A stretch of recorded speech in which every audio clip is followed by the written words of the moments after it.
The following is a hockey podcast out of Vancouver and Surrey, British Columbia. It'll only consist of a lot of puck talk and even more BS, or in actual words, banter and satire. Enjoy, and as always, go Canucks go. Apparently, the biggest transaction in Vancouver sports history happened today. Move over, Mark Messier. You got some company.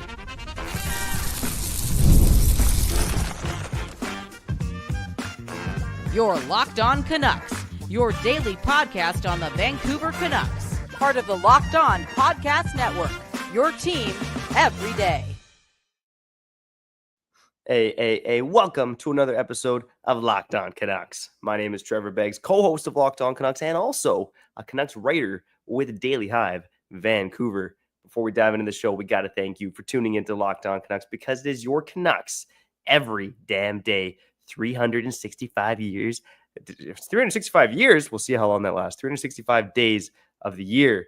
My co-host Kyle Bowen not here today to talk about the biggest transaction in Vancouver sports history. Apparently, allegedly, remember, this is a Canucks podcast. We're not soccer guys, okay? We call it soccer. We don't even call it football. But Thomas Mueller, the German football legend, apparently joining the Vancouver Whitecaps. But what I do want to talk about is whether or not this is the biggest transaction in Vancouver sports history. And obviously, that is very Canucks-centric, because it's in a soccer town. It's in a baseball town. Maybe it's a bit of a football town, but that's just my BC Lions bias. It's definitely a hockey town. So how does the Thomas Mueller move to the Whitecaps compare to the other biggest moves in Vancouver Canucks history? And I'm going to ask you right now, if you're listening, what is, in your mind, the biggest move in Vancouver sports history? I'll break down a few of them here to kick off Locked On Canucks. We're also going to talk about Pavel Zacha, okay? Kyle might not know how to spell his name, but Kyle did say he was the first guy in this market. Got to give him credit, man. Hit the applause for Kyle. Kyle Bowen, the first guy in this market to suggest that Pavel Zacha should be a target for your Vancouver Canucks. So who is Pavel Zacha? Should the Canucks target him, and what could the cost look like? We'll get into that on this episode of Locked On Canucks as well. But first and foremost, what is the biggest transaction in Vancouver sports history? Because I see a lot of people online today saying Thomas Mueller to the Whitecaps is the biggest move ever in Vancouver. This German football legend coming to Vancouver at 35 years of age. And look, his stats obviously have gone down in the German league there. Again, I'm not a soccer guy, but typically when guys are kind of done their careers over in Europe, they make the move to North America, aka Lionel Messi, like David Beckham, Luis Suarez, all those guys, to finish off their career. And always nice to see a player like Thomas Mueller and his stature pick Vancouver, because, man, it's the best city in North America, man. I 100% believe that. But when looking at the Canucks history and debating what the biggest move is, you think of the jaw-dropping ones, right? Like the Mark Messier transaction. You think of the trade for Roberto Luongo, bringing him to Vancouver, which led to a lot of success. And with a lot of the past moves, we've now seen the benefit of how those moves have played out, right? With Thomas Mueller coming to the Whitecaps, we really have no idea how it's going to play out, right? Whether or not he can help the Whitecaps win a championship or not. But I kind of look at two moves specifically as the ones that might be the biggest ones in Vancouver Canucks history. And maybe I should give an honorable mention to drafting Quinn Hughes. But at the time, the hype wasn't necessarily there. But I have two picks for the biggest transaction in Vancouver sports history. I will give an honorable mention to Mark Messier just because of how bizarre that move was. Bringing in the Moose to Vancouver after you defeat us in the Cup Finals, that was bizarre in a lot of sad ways. So let's table that right there. F you, Mark Messier. You'll never be beloved in Vancouver, buddy. And Thomas Mueller, I hope you don't turn out like the next Mark Messier. I mean, that's pretty damn hard to beat. But I think it's a debate between two moves. The Pavel Bure, the Canucks bringing Pavel Bure to North America, which obviously came with a bit of chaos at the time. Of course, a lot of hoopla about Bure being drafted. A lot of guys thought he wasn't eligible yet. The Canucks did their homework on that one, man. For once in franchise history, this team did their homework drafting Pavel Bure, one of the most exciting players in NHL history. Even if injuries and other factors limited the amount of success he had overall. But bringing that guy to Vancouver and the electricity he brought from his very first game in this market, man, oh man, Pavel Bure, a legend in this city. Pat Quinn, a legend for bringing him here. And it was certainly hype at the time, right? I know we're not living in a social media era back then, but he came right away and delivered 34 goals in 65 games, and then back-to-back 60-goal seasons. So the move was big at the time, and he backed it up in pretty short order. Now, I think for me, the only other competitor for the biggest move in Vancouver Canucks history was once again, Brian Burke. Come on, man. Brian Burke at the 1999 NHL entry draft, making moves to acquire the second and third overall picks in that draft to get Henrik and Daniel Sedin. I mean, I feel like social media would be popping off if a GM did anything like that. Making moves to get the second and third overall pick in a draft. All the draft hype we get all year long. Shout out to elite prospects, all the guys who do the heavy lifting, scouting guys all year. For a GM to make a series of moves to get 2 and 3 to draft twin brothers, identical twin brothers on the same team in the top 3 of the draft, that's bananas, man. So you soccer lovers out there, don't come at me with your takes that Thomas Mueller is the biggest transaction in Vancouver sports history. Certainly there's some shock in the moment, I suppose, much like there was with the Messier signing. But to me, the biggest move in Vancouver sports history was drafting the Sedin twins and bringing them to the Vancouver Canucks.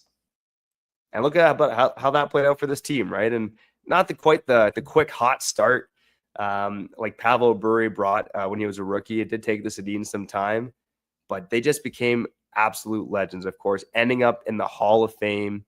Both hitting 1,000 points. I mean, they should have won back-to-back MVPs. I mean, Corey Perry can also go F himself for that one. I guess I should blame the voters on that one as well. But hit me up with your takes. I mean, honestly, I do think that the Sedins coming to Vancouver and the work that Brian Burke had to do to actually bring them here. This isn't just like a soccer transfer, a free agent signing. I mean, Brian Burke had to make some heavy moves to bring the Sedin twins to Vancouver. I mean, man, oh man, that was, we will never see that again in NHL history. We'll never see players like Henrik and Daniel again. And we'll never see players, we'll never see players like Henrik and Daniel again in the city doing what they did for the city of Vancouver. Oh man, in the comments, what are they going with here? Dan Jardine saying the answer is the Grizzlies drafting Big Country with their first ever draft pick. Good old Steve Francis, the Vancouver Grizzlies. Man, oh man, if they didn't draft Steve Francis, Big Country first overall, would the Grizzlies still be around? I think that's up for debate as well. Dan, maybe he's in the building for Bure's first game. Looks like he was. Dan Jardine in the comments saying, hard to understate the significance of Bure's first game in Vancouver. I spent most of the game yelling at my TV set. Enjoy. And, it kind of made me laugh and cringe a bit this year when Don Taylor was comparing Philip Hedel's debut to Pavel Bure's debut. And I get it. Philip Hedel was electric in his first game, flying around the ice. But Pavel Bure, go watch those clips on YouTube. Like his first game in Vancouver, he did bring electricity to the city of Vancouver. And man, oh man, we talk about Pavel Bure and the Sedins, both guys, key factors for bringing the Canucks within one win of the Stanley Cup. I think, tell me I'm wrong, but those are the two biggest moves in Vancouver sports history, including the Whitecaps, including the CFL, including whatever else you want to include. This is Vancouver, baby. Hockey is always going to matter most. Drafting Quinn Hughes, that was bigger than Thomas Mueller coming to Vancouver, man. Unbelievable. You go out there with a soccer bias. Man, oh man. Okay. I'll table that right there. Thomas Mueller, again, joining the Whitecaps if you missed it earlier. German football legend coming to play in Vancouver, but it don't matter because we got Quinn Hughes, baby. And that transaction was far bigger for the people in Vancouver. Let's cut to break here. On the other side, let's talk a bit about Pavel Zacha.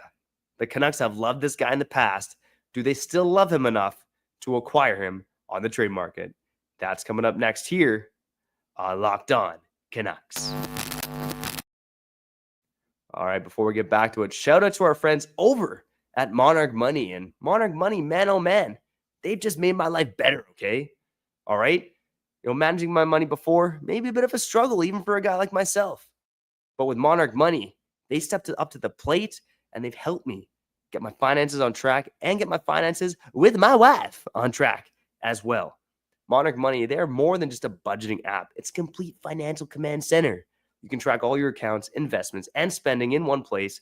So in addition to managing your money, you're also building wealth. And if you're an everydayer of the show, you know it, okay? Monarch Money has changed my life. Because of Monarch Money, I can last 35 seconds longer in bed. And as Syndicat said in the comments yesterday, that means I can now last a full 60 seconds. All thanks to Monarch Money. And you know why? Because again, with Monarch Money, you can get your partner's investments, they're spending on there. You start tracking your money together, start building your wealth together. And while that might be stressful for some people, my wife and I, once we got on the same page, there was less stress. And less stress means no more PE, if you know what I mean. So take control of your finances with Monarch Money. Use code LOCKEDONNHL at monarchmoney.com for 50% off your first year. That's monarchmoney.com, code LOCKEDONNHL for half off of your first year, baby.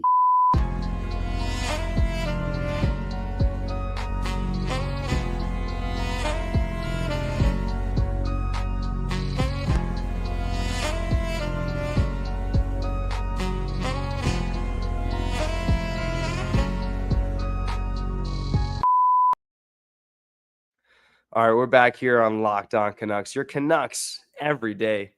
I'm Trevor Banks, co-host of the show. I call myself the backup co-host, though, because come on. If you're an everyday or an occasional listener, you know that Kyle Bowen does most of the work here on Locked On Canucks. But, hey, once in a while, I got to step up, man. And today, the main thing I wanted to talk about until this Thomas Mueller news broke was that Pavel Zacha coming to the Vancouver Canucks. And look, this is a player the Canucks have been interested in before. And honestly, he seemed like the exact type of player that the Canucks would chase on the free agent market, or on the trade market, I should say. And look, I mean, for where he was drafted, 6th overall back in, I think it was 2015, which was a stacked draft, Zacha was probably taken a bit too high. I mean, you look at the list of the guys drafted after him, and you start to go, whew, New Jersey, you could have had a powerhouse. I mean, I know they got 9th overall pick in that draft, Timo Meier eventually. But you got Mikko Rantanen in that draft, of course. You got Barzal, Connor, Shabbat, Joel Eriksson-Ek, Brock Besser, Travis Konechny. A lot of big names drafted after Pavel Zacha in the 2015 draft. But he's found a nice home in Boston, although his stats have gone down this season. Of course, in New Jersey, he was more like that middle 6 center, but really stepped up into a top 6 role with the Bruins. And again, he puts up the kind of production that you want to see in a second line center, right? I mean, the first 2 years he had in Boston, where the team didn't suck, 21 goals in back-to-back seasons, 57 points in 22-23, 59 points in 23-24, and then last year dipped to 14 goals and 47 points in a down year. But man, oh man, I know they brought in Elias Lindholm to play ahead of Pavel Zacha, and I wonder if we got lucky not signing Elias Lindholm there. Like, could it have been different in Vancouver? Potentially. Maybe we wouldn't be having this conversation about the need for a number 2 center. But the Canucks did reportedly offer Lindholm $7 million a season. He took $7.75 million to go to the Boston Bruins. But I think we all knew at the time that the Boston Bruins were completely overshooting by having Elias Lindholm as their number 1 center.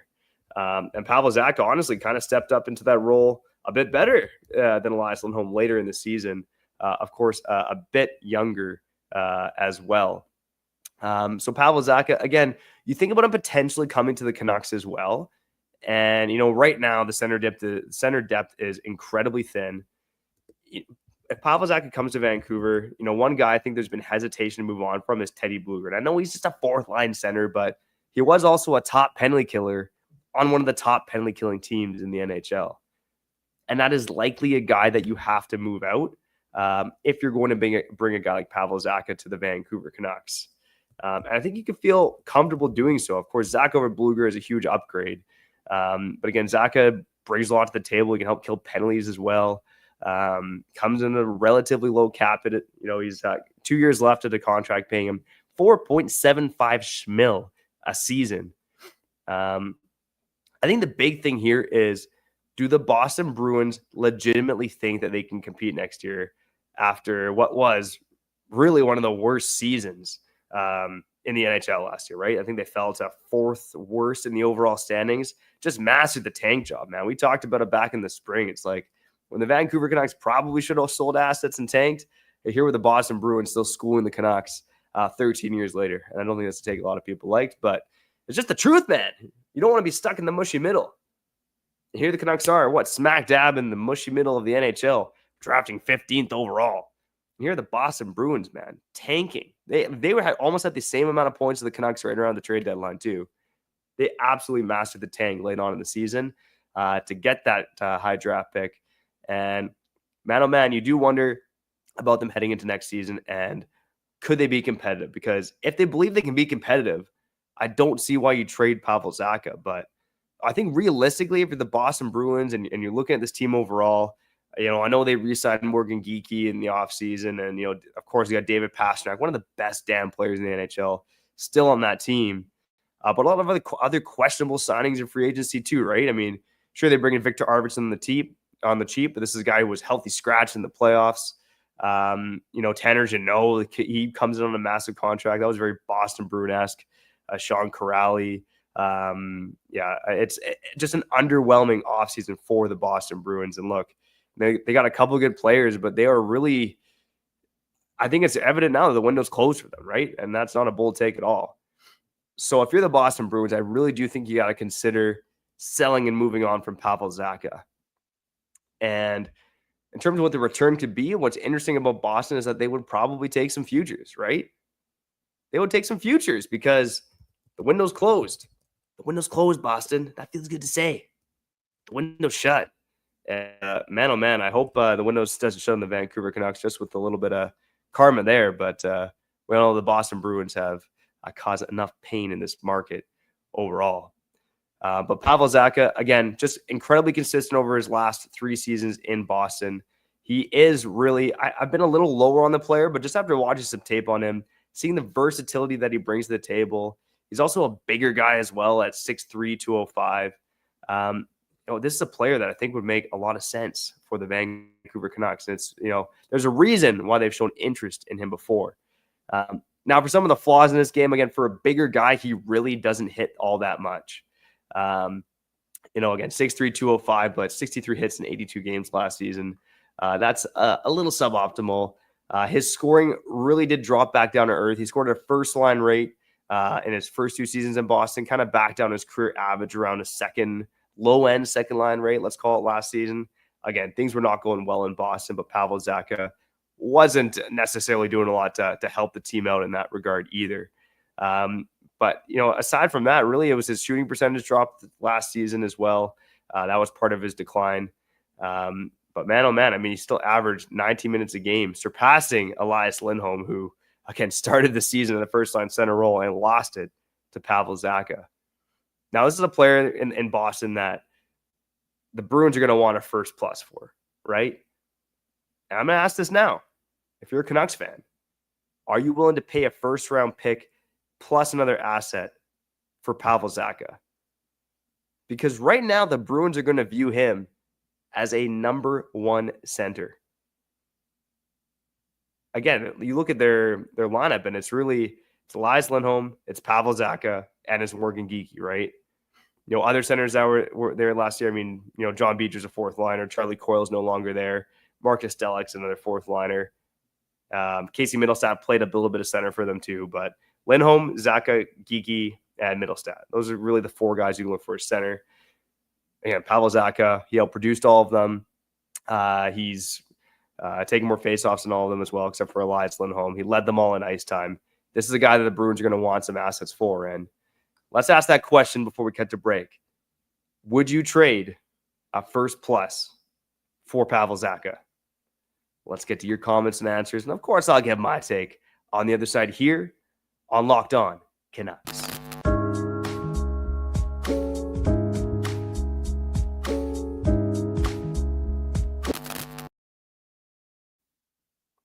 We're we're back here on Locked On Canucks, your Canucks every damn day. And man, oh man, Pavel Zacha, beloved by this Vancouver Canucks team. He's been rumors about them on and off over the years. Kyle Bowen trying to trade Zacha. I think he's not here today because he's gone to the Czech Republic to try to recruit Pavel Zacha to come to this hockey team. Force a trade to Vancouver. Another European wanted to be in Vancouver. But with Pavel Zacha, I think the big question is, would you trade a first plus for Pavel Zacha? And my gut instinct is no. Or at least not yet. Not yet. I think if you're the Vancouver Canucks, again, there's a lot of flaws in the way this roster. I mean, can Pettersson bounce back? He's going to bounce back. We've talked about that. We've hyped up Filip Chytil pretty recently on the show as well. Go check out that episode if you missed it. But of course, there's a lot of question marks with this forward group, right? And I would say you got one legit first liner in Brock Besser, who struggled last season. And then Garland, DeBrusk, Kane, Sherwood, Höglander. You got a lot of ifs. Like, do you have enough offensive? Can you be average offensively? That's the question we've been asking about the Vancouver Canucks this season. But a player like Pavel Zacha, what he does is, of course, provide offense in the middle six role, but also raise the floor of this team. Right? Take out Teddy Bluger, put in Pavel Zacha. Boom. So all of a sudden, you look a little bit deeper. All of a sudden, I think you can free up a guy like Filip Chytil to take on the majority of offensive zone starts. I mean, you trust Pettersson defensively. You trust Zacha defensively. And in a sheltered role, I think you trust Aatu Raty defensively as well. And I think he's more appropriately slotted as a fourth-line center, whereas right now, Raty versus Bluger, I mean, you don't really want either of them as your third-line center.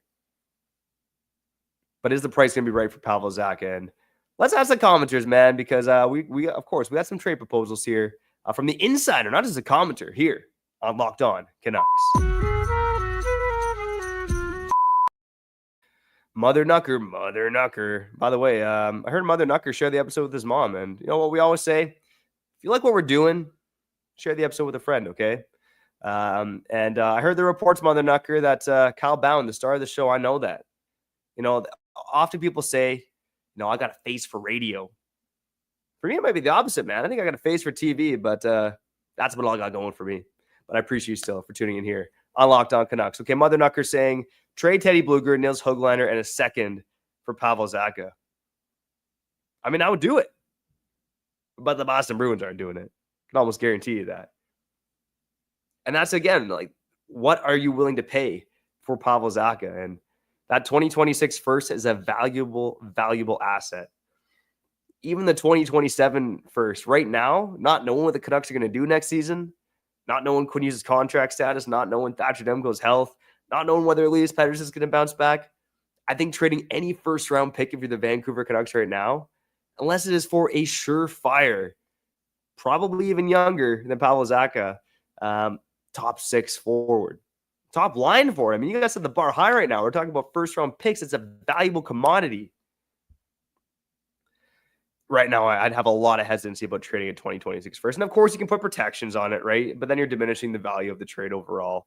I mean, it is still considered a deep draft, right? And we talked about in this program, the Canucks made the draft selection of Braden Coots in this year's entry draft, but they've traded first-rounders in 3 of the last 6 drafts. And you can only do that so many times without completely screwing over your team. Especially when you're like the Vancouver Canucks and you made the playoffs twice in now the past 10 years. Man, I've said it before. I've lived with my wife since May of 2015. She's watched me enjoy Canucks playoff hockey twice. And once was in a goddamn bubble. She doesn't know the real me.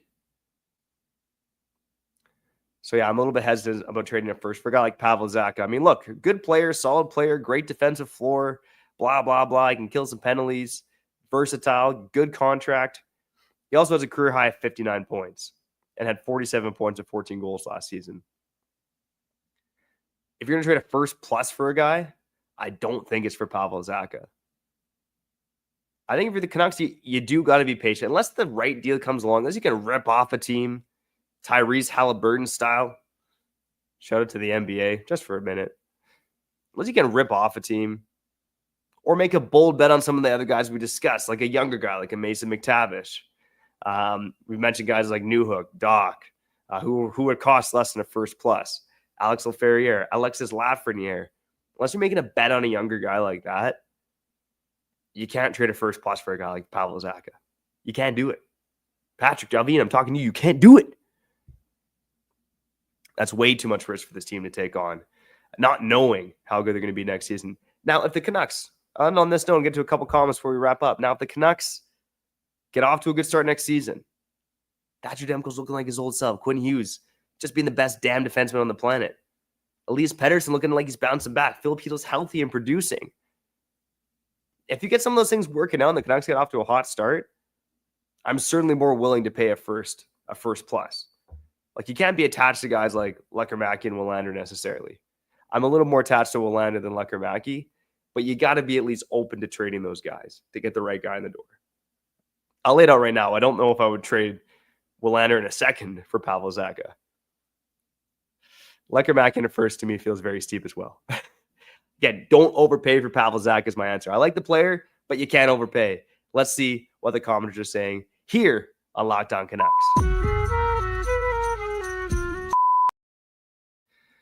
Oh man. Let's go Dan Jardine here. Dan, appreciate Dan, Mother Knuckers, Cethos, Callum Sandu, all the OGs, Andrew in the comments as well. All the OGs for hopping here on Locked On Canucks. Dan Jardine saying, definitely do not trade a 2027 first rounder. We may be trading Quinn and tanking, God forbid. Okay, hey. I believe that's not going to be the case. I've been praying to the hockey gods. I've been being nice to people. I haven't been littering, but taking care of my family. Because, man, oh, man, that's a sad scenario. But Dan Jardine's got a point. Could that 2027 first-round pick actually be more valuable for the Canucks than the 2026 first-round pick? That's a fair question. And I certainly hope that's not the case. But you do got to think that way if you're Canucks management. Want to shout out Mother Knucker quickly for the super chat today. Appreciate it, man. Appreciate it. I'll tell Kyle Bound about this, man. We'll $1 each, okay? It's dollar drink days at McDonald's, okay? Let's go. Mother Knucker also donating blood where it's 110 degrees Fahrenheit. What's that, like 42, 43 Celsius? Man, oh, man. Y'all are crazy, man. The heat cranked up down in Texas. Speaking of Texas, I'm still jealous of those Dallas Stars. Tom Goulardi, he should have owned the Canucks. Man, oh man. Let's wrap up with one more comment here on Locked On Canucks. I'm going to give it to Callum Sandu, a.k.a. Callum McKenzie. Shout out to Connie as well.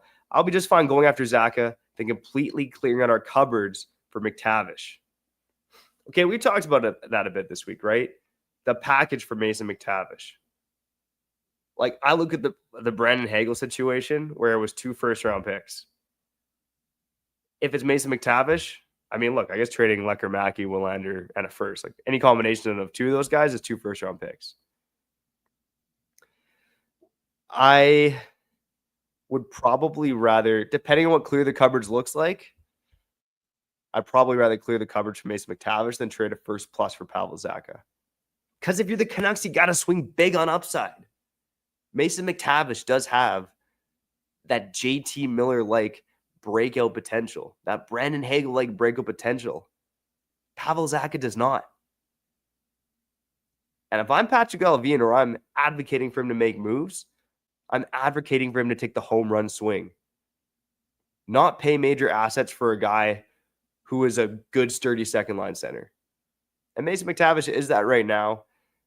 But we talked about on the show already with the shooting percentage, with his heavy use of defensive zone starts.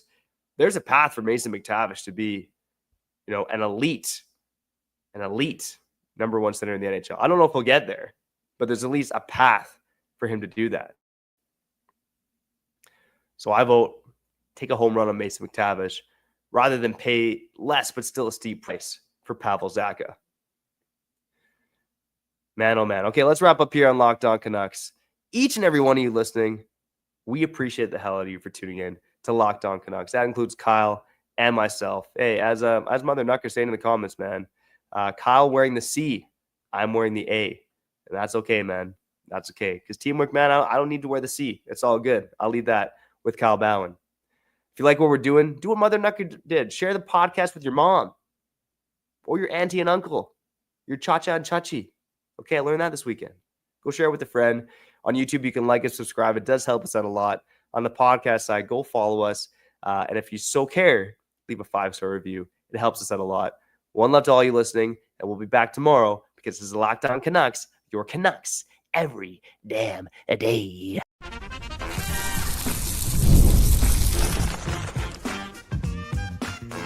Your Locked On Canucks, your daily podcast on the Vancouver Canucks, part of the Locked On Podcast Network, your team every day.